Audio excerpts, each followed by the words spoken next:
Bonjour à tous, on se retrouve aujourd'hui pour une nouvelle vidéo avec Alix qui va nous parler des ostéopathes et plus particulièrement comment augmenter sa patientèle et la fidéliser quand on est un ostéopathe. Tout à fait, surtout quand on est nouvellement installé, on sait que c'est compliqué parfois de débuter et de se faire une patientèle sur un secteur. Donc je vais vous donner quelques idées, quelques conseils à ce sujet. Je t'écoute, je suis tout oui. Bon, en premier, on parle des réseaux sociaux quand même, d'être présent sur les réseaux sociaux, ça peut aider. Alors il faut quand même faire en sorte de publier régulièrement et principalement un contenu de qualité, ça aidera vraiment à Oui, fidéliser c'est vrai qu'on a beaucoup de une professionnels de communauté. santé maintenant qui sont sur les réseaux sociaux, de Tout à plus fait. en plus. Mm. Donc je pense qu'effectivement, ça aide à se faire connaître. Oui, ça aide bien. En parallèle de ça, bien sûr, il faut être présent sur internet, hein, donc se créer par exemple un petit compte Google My Business qui Oui. permet d'être référencé localement. Quand on tape par exemple ostéopathe à Montpellier, ça fera ressortir notre fiche, donc un petit peu Oui. de facilité par ce sens-là. Se créer un site internet aussi, hein, ça peut être une belle vitrine des services qu'on propose, de nos diplômes aussi, Ouais. parce que du coup, ça peut permettre aux personnes d'en connaître un peu plus sur nous.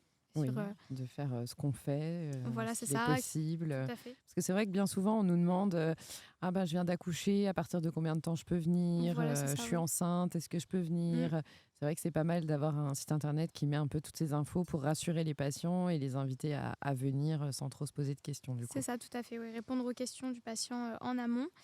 Il y a la possibilité aussi de se créer peut-être une petite offre de bienvenue ou de fidélité en tout cas, c'est-à-dire qu'au bout de la 10e séance, Une réaliser remise. une petite remise, un petit pourcentage. C'est vrai Ouais. que les personnes sont quand même assez friandes de ce genre de choses. Oui, Donc surtout que c'est pas pris en charge par la sécurité sociale, voilà, l'ostéopathie. Donc effectivement, toutes les mutuelles ne prennent pas en charge non plus, ou alors un pourcentage, ou alors un nombre de séances limité voilà, par an. Donc ça peut aider effectivement de fidéliser de cette manière-là. tout à fait. Donc il y a aussi la possibilité de s'installer dans une MSP parce que comme ça on travaille avec des collaborateurs qui peuvent nous envoyer aussi des patients. Le bouche Comme à on est, oreille voilà, c'est aussi, ça. ouais. Mm. La proximité, le fait d'être dans les mêmes locaux. Ah bah vous avez mal au dos, et bah écoutez, si vous voulez, on a un bon ostéopathe qui est dans les locaux. Vous Ouais, avez juste ouais, effectivement, à descendre prendre rendez-vous avec la secrétaire. c'est ça. Et d'ailleurs, justement, en parlant de prise de rendez-vous aussi, ce qui est important à l'heure actuelle, hein, c'est d'avoir un logiciel, un agenda en tout cas avec la prise de rendez-vous en ligne. Ça aide beaucoup. Oui, surtout pour ce genre de profession finalement. C'est ça. Ça augmente la visibilité, hein, Oui, et puis vraiment, ça aide les patients à se décider aussi des fois d'accord.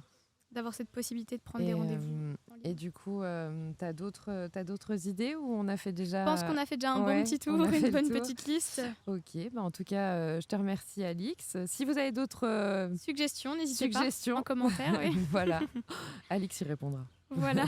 Allez, À bientôt, merci, au au revoir. revoir.